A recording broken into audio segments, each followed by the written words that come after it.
নমস্কার বন্ধুরা, ভালোবেসে রান্নায় সবাইকে স্বাগত। আজকে একটা নতুন মিষ্টি রেসিপি নিয়ে চলে এসেছি, আমসত্ত্বের সন্দেশ। প্রথমে আমি নিয়েছি এখানে 1/2 লিটার দুধ একটা কড়াইতে, দিয়ে দিয়েছি খোয়া ক্ষীর 200 গ্রাম। গ্যাসের ফ্লেমটা মিডিয়াম টু হাইতে রেখে ভালো করে দুধটা ফুটতে দেব। এবং দেখুন খোয়া ক্ষীরটা আমাদের গলে যাচ্ছে এবং দুধের সাথে মিশে যাচ্ছে। খুব ভালো করে যখন ফুটে উঠবে দিয়ে দেব ছোট বাটির 1 বাটি মিল্ক পাউডার। সব কিছু খুব ভালো করে মিশিয়ে নেব গ্যাসের ফ্লেমটা মিডিয়ামে রেখে। অনবরত নাড়াচাড়া করে মিশিয়ে নেব এবং খোয়া ক্ষীরটা ভালো করে দুধের সাথে মিশিয়ে নেব। গ্যাসের ফ্লেমটা কিন্তু আমরা লো টু মিডিয়ামে রাখবো। ওই একই ছোট বাটি দিয়ে দেব আমরা 1 বাটি চিনি। মিষ্টি আপনারা যতটা পছন্দ করেন ততটা দেবেন। সব কিছু আবারও খুব ভালো করে মিশিয়ে নিচ্ছি। গ্যাসের ফ্লেমটা মিডিয়ামে রেখে ভালো করে নাড়াচাড়া করে আমরা একদম শুকিয়ে নেব। অনবরত নাড়াচাড়া করে যেতে হবে যাতে কড়াইয়ের নিচে লেগে না যায়। দেখুন অনেকটা ঘন হয়ে এসেছে। মিল্ক পাউডার দিলে যেই সন্দেশ মাখাটা আমরা বানাবো তার টেস্টটা আরও অনেক সুন্দর হবে খেতে। একদম ড্রাই করে নেব আমরা। নাড়াচাড়া করতে করতে পুরটা একদম শুকিয়ে এসেছে। আমসত্ত্বের ভেতরে যেই পুরটা আমরা খোয়া ক্ষীরের দেব, যেই সন্দেশটা, সেটা আমাদের একদম তৈরি। দেখুন কড়াইয়ের নিচে আর একটুও লেগে যাচ্ছে না।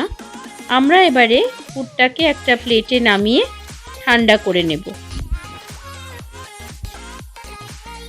আমাদের সন্দেশের পুরটা রেডি। নিয়ে নিচ্ছি একটা আমসত্ত্ব। আমসত্ত্বের লেয়ারগুলো আমরা একটা ছুরি দিয়ে আস্তে আস্তে সেপারেট করে নেব। যে আমসত্ত্বটা দিয়ে আমরা সন্দেশটা বানাবো, যেটা দিয়ে আমরা র্যাপ করব ভেতরে সন্দেশ মাখাটা দিয়ে, আমসত্ত্বের এই লেয়ারগুলো আমরা আস্তে আস্তে করে ছাড়িয়ে নিচ্ছি।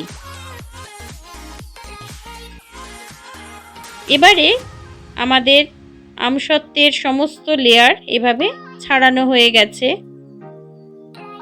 আমরা এবারে পুরটাকে দেখুন একটু এরকম লম্বাটে করে শেপ দিয়ে নিচ্ছি। আমসত্ত্বটার মধ্যে সন্দেশটা বসিয়ে আস্তে করে রোল করে নিচ্ছি।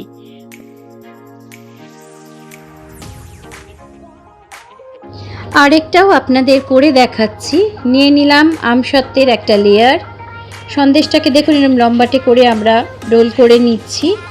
এবারে আমসত্ত্বের মাঝখানে দিয়ে আস্তে করে আমসত্ত্বর মধ্যে সন্দেশটাকে দিয়ে দিলাম।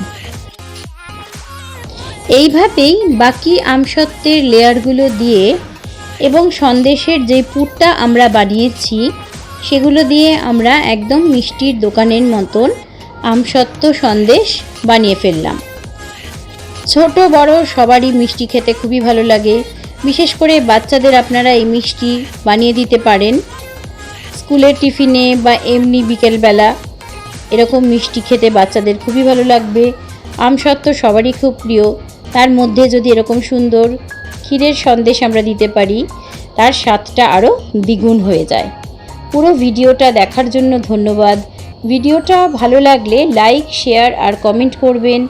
আমার চ্যানেলে নতুন বন্ধু হয়ে থাকলে চ্যানেলটি সাবস্ক্রাইব করবেন।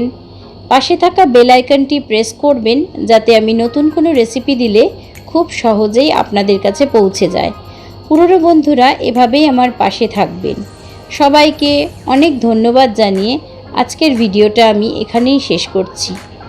আবার হাজির হব আপনাদের কাছে অন্য কোনো দিন নতুন কোনো ভিডিও নিয়ে।